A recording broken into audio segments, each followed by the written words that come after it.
upaya bangsa Indonesia dalam menghadapi ancaman disintegrasi seperti PKI dan lain sebagainya.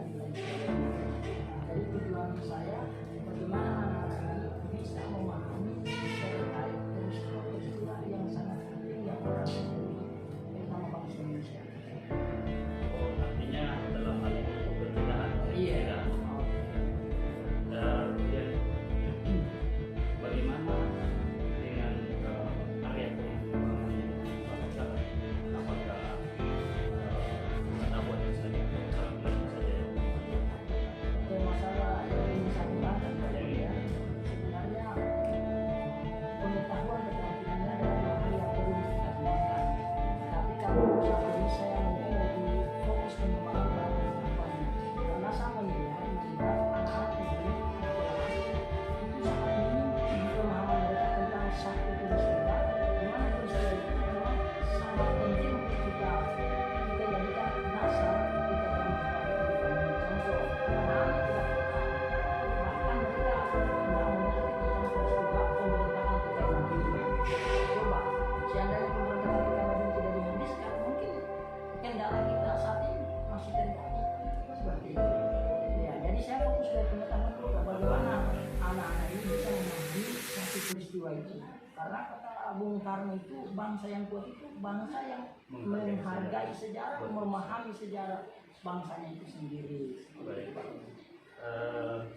Yang telah Bapak sampaikan memang sejalan dengan bahwasanya bangsa yang besar adalah bangsa yang menghargai sejarah itu. Dan memang harus dilakukan di hal seperti institusi pendidikan, terutama di sekolah-sekolah. Nah, yang sekarang saya mau pertanyakan kira-kira untuk mencapai pembelajaran yang Bapak sampaikan tadi, rancangan apa yang Bapak siapkan? Oke, ya ini tidak strategi Pak yang Strategi. pertama. Ya, tentunya yang pertama akan saya lakukan, saya akan mempersiapkan semaksimal mungkin perangkat pembelajarannya. Ya, jadi perangkat pembelajaran harus saya siapkan. Kemudian setelah perangkat pembelajaran, tentunya saya juga harus mendukung dengan media-media yang sesuai dengan keadaan kita saat ini. Terutama misalnya media IT, ya.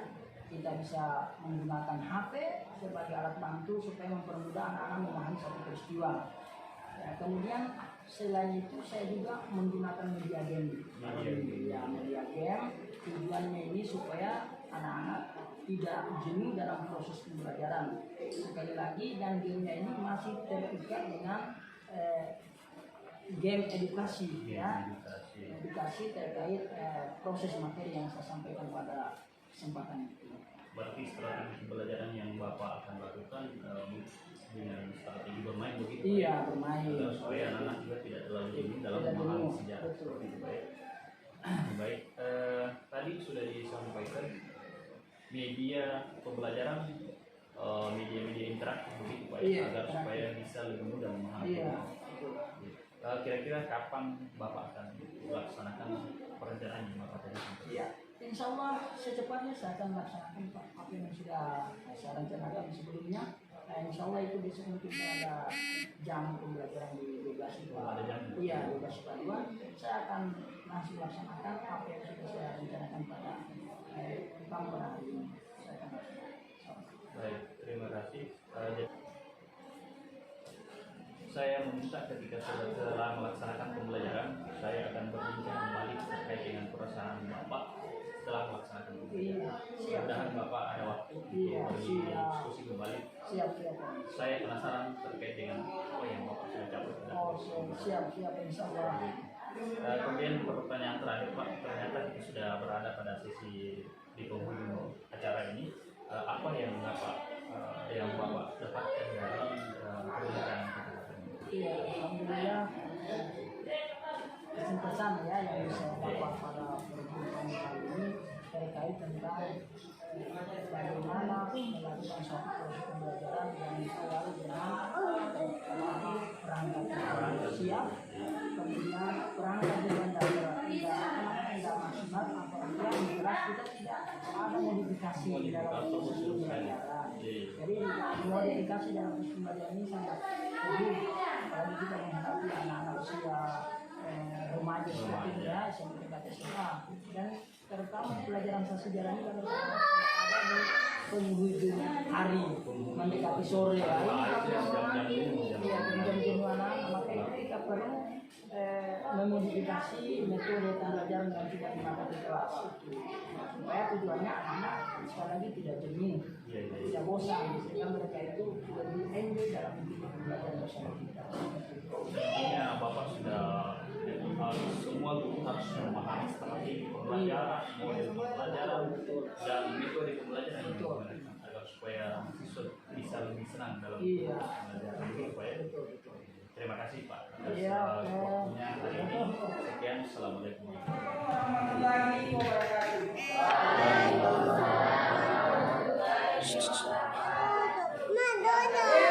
Untuk mencairkan kembali suasana, coba satu orang siapkan dulu.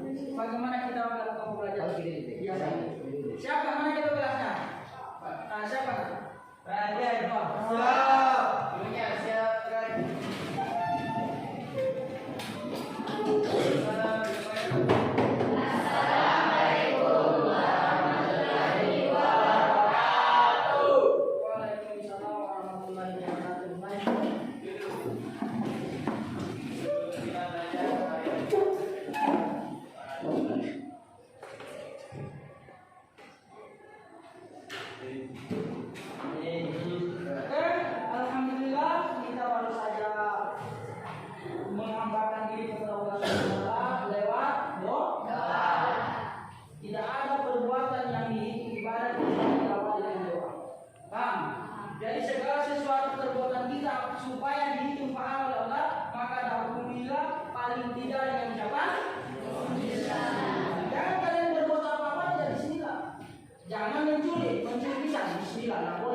Siapa yang kemarin tidak mencatat? Ada absennya di sini. Ada absen ya?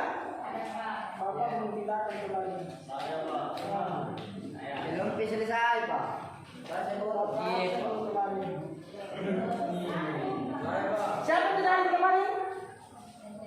Sudah Pak. Ada Iqbal. Ada.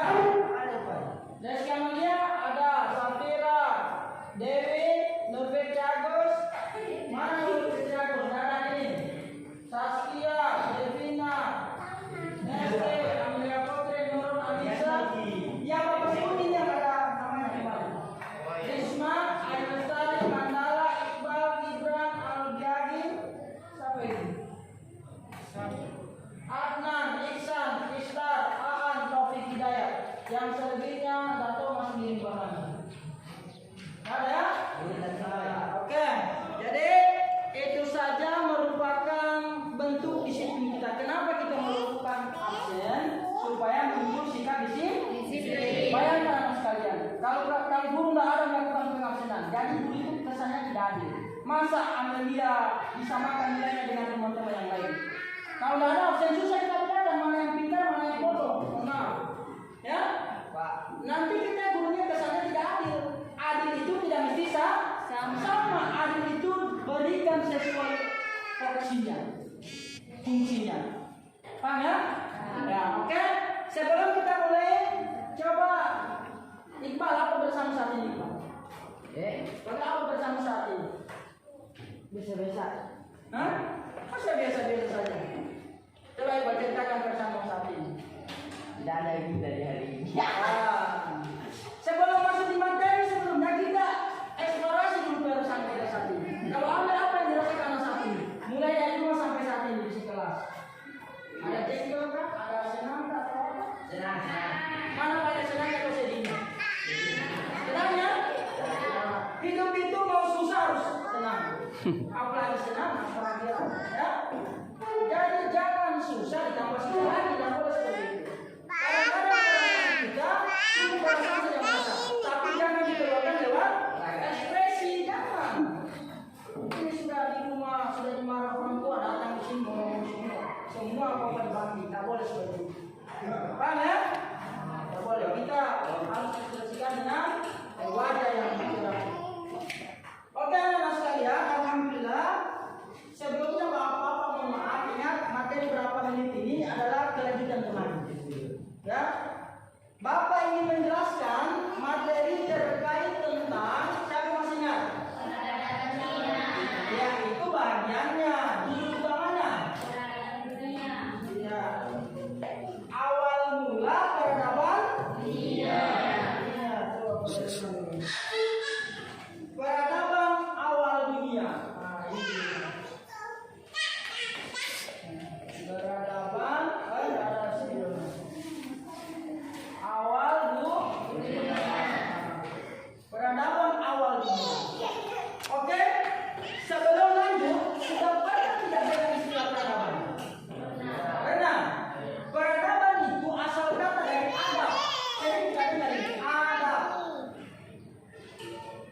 kalau kita melihat teman-teman melakukan hal-hal yang tidak baik, ini kau tidak beradab. Masa begitu gaya menjadi orang lebih tua dari kau? Apa itu maknanya?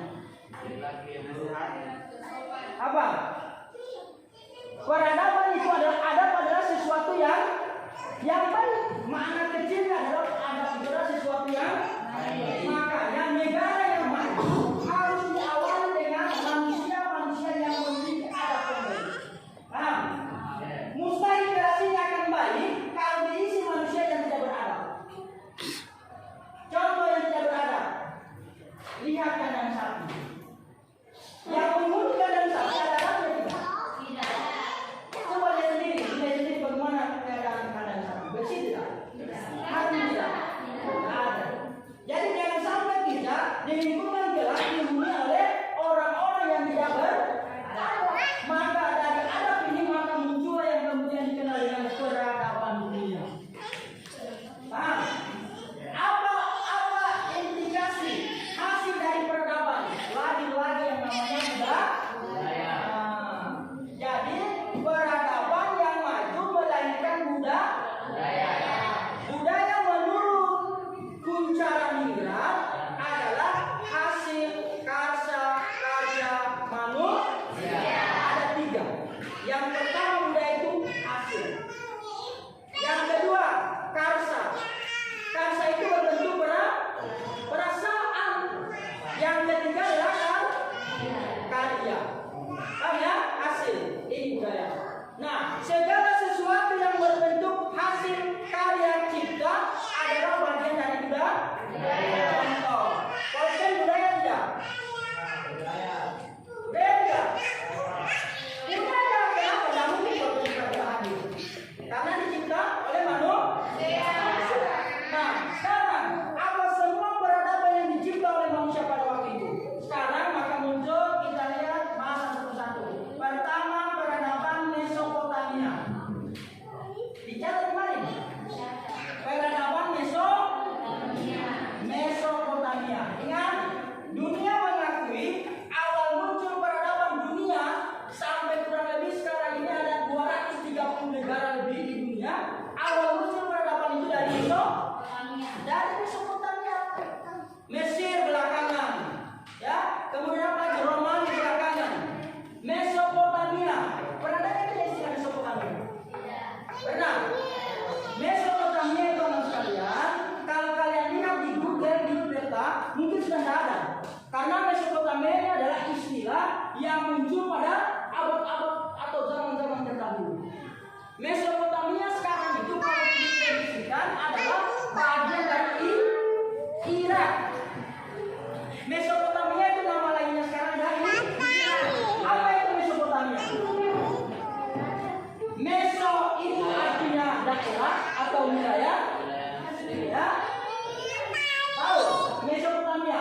Mana sesungguhnya Mesopotamia adalah daerah yang dialiri oleh dua sungai. Para nabi hidup di sini pada waktu itu. Mesopotamia ini muncul bukan belakangan dari zaman nabi. Sudah ada yang Mesopotamia. 2 sungai di situ dimaksud Sungai Eufrat dan Sungai Tigris. Sekarang ada Sungai Tigris masih mengalir di Irak sana. Jadi peradaban Mesopotamia, peradaban yang muncul di wilayah Asia. Peradaban pertama muncul adalah Mesopotamia. Apa Mesopotamia? Artinya daerah yang ditengahi 2 sungai. Sungai Eufrat, Sungai Tigris. Di mana Mesopotamia sekarang? Irak. Makanya Irak itu salah satu negara yang banyak menghasilkan ilmuwan. Belakangan orang-orang ilmuwan apa namanya? Mesir, apa Romawi belakangan itu. Plato belakangan yang menciptakan pesawat, ya, Napoleon belakangan. Yang pertama kali ya menciptakan segala bentuk teknologi adalah orang-orang Asia. Terutama dari wilayah Mesopotamia. Kalau Cina, Bapak bisa lihatkan gambar, kamu cari gambar. Di zaman-zaman masih ukuran tradisional, mereka sudah bisa membangun bangunan yang berlantai tinggi. Coba lihat. Dari mana itu bisa mereka lakukan? Karena peradaban mereka bagus. Paham? Makanya kalian supaya maju ekonomi, maju kesejahteraan apa segala macam, perbaiki adab. Jangan bermimpi saya mau jadi orang sukses kalau tidak ada. Tidak mungkin.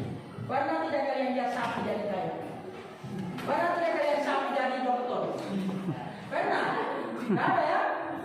Pernah tidak kalian lihat sapi jadi kepala sekolah? Tidak ada tuh. Kenapa? Karena memang tidak ada. Jadi siapa kalau Anda mau jadi orang sukses, amalkan adab. Makanya dalam kajian Islam, kedudukan ilmu dengan adab lebih tinggi adab daripada ilmu. Adab dulu baru ilmu. Rasulullah menyebarkan Islam yang diperbaiki dulu bukan ilmu, adab dulu. Diajar adab dulu para sahabat. Setelah beradab baru dimasukkan ilmu. Kalau orang sekarang banyak ilmu tapi tidak ada adab, yang kerja jangan kosong. Oke ya, teman-teman sekalian. Nah, jadi peradaban di dunia salah satunya Mesopotamia yang Irak, yang kemudian adalah Cina. Nah, Cina juga ini berkembangnya peradaban di Cina itu di Sungai Kuning. Namanya itu Sungai Huanghe. Sampai sekarang masih ada itu Sungai Huanghe. Ingat, tembok yang terpanjang yang pernah dibuat manusia ada di Cina. Tembok apa namanya? Tembok raksasa kalau bahasa kita. Salah satu itu juga di Bandung. Bayangkan. Kurang lebih panjangnya itu 6.000 kilometer. Dia membatasi seluruh wilayah Cina supaya tidak mendapat serangan dari negara lain. Sampai sekarang masih ada anak sekali. Ini yang membuktikan bahwa orang Cina zaman dahulu itu punya adab. Orang Cina tidak Muslim. Coba lihat pakaiannya orang Cina kalau Cina Tibet. Pakaiannya apa? Panjang, bahkan semacam daster. Orang Cina. Mereka menjunjung ada padahal dalam agama mereka tidak mengenal Islam, tapi mereka implementasikan adab ini. Kita Islam diajarkan oleh Al-Quran tentang adab, tapi tidak mau melaksanakan adab itu. Supaya kita ketinggalan terus. Mana? Bahkan menurut catatan sejarah, orang pertama yang menciptakan kertas adalah dari Cina. Kita sekarang tinggal copy paste perkembangannya. Nah, ini adalah budaya-budaya peradaban yang ada di Asia. Karena ada banyaknya. Ada peradaban Asia, peradaban Mesir, peradaban Romawi, dan peradaban Amerika. Tapi yang paling tua peradaban yang ada di Asia. Paham ya? Nah, setelah Cina ada lagi namanya India. Kalau India, bisa dilihat ini, ingat sama pulang. Kalau Mesopotamia, munculnya peradaban di aliran dua sungai, Inggris dengan Eropa. Kalau Cina munculnya di sekitaran Sungai Huanghe atau Sungai Kuning. Kalau India lahirnya di Sungai Gangga. Siapa yang membudidayakan? Ya, bahasa budidaya. Siapa yang mengembangkan peradaban Arab itu? Dua suku. Saya kasih ingat. Tidak dengan karena pesawat sudah mau terbang, maka bagaimana Bapak hari ini Bapak cukup. Sebelum kita makan ada yang ditanya? Iya.